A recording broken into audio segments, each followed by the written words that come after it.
Halo semua, apa kabar? Kembali lagi dengan Edu. Korupsi. Kira-kira pernahkah kalian mendengar tentang korupsi? Nah, akhir-akhir ini korupsi sangatlah membarak di negara kita, yaitu Indonesia.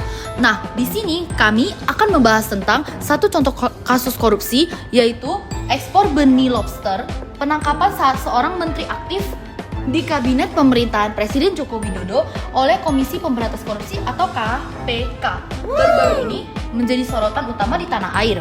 Kabarnya, penangkapan ini mencuat di tengah derasnya kritikan terhadap lembaga antarisua yang dinilai semakin kehilangan tajim pasca disahkannya UU KPK yang memicu gelombang protes besar tahun 2019 yang lalu. Dan jadi tunggu apa lagi, mari kita langsung ke videonya. Pada 24 November 2020, Edi Prabowo ditetapkan sebagai tersangka atas kasus korupsinya. Ia ditangkap di Bandara Soekarno-Hatta sepulangnya dari kunjungan kerja ke luar negeri. Kemudian, pada 25 November 2020, ia ditetapkan sebagai tersangka atas kasusnya terkait dugaan penerimaan hadiah atau janji terkait perizinan ekspor dari lobster dan juga telur dari kepiting. Kemudian ia juga ditangkap karena alasan usaha atau pengelolaan perikanan atau komoditas perairan yang ada.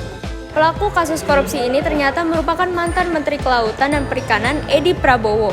KPK juga menetapkan 6 tersangka penerima suap lainnya. Kemudian seorang tersangka lagi, Direktur PT 2 Putra Perkasa, Suharjito, disangkakan sebagai pemberi suap.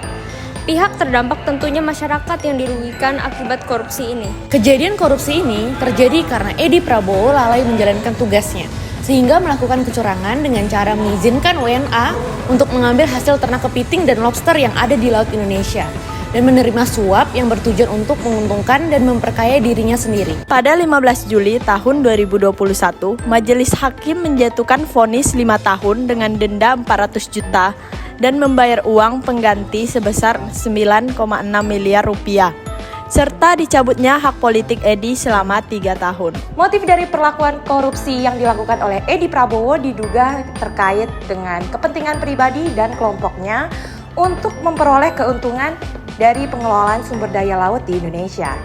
Edi juga diduga menggunakan jabatannya untuk memutuskan pengelolaan sumber daya laut yang menguntungkan kelompok tertentu, tanpa memperhatikan kepentingan publik dan keberlanjutan lingkungan laut. Sebagai menteri, harus menjadi contoh yang baik untuk masyarakatnya. Mereka harus lebih mementingkan kepentingan bersama daripada pribadi.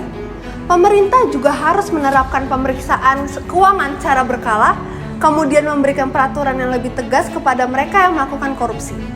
Bagaimana Indonesia bisa maju jika pemerintahnya saja masih banyak yang melakukan korupsi? Oleh karena itu, mari kita katakan tidak kepada korupsi.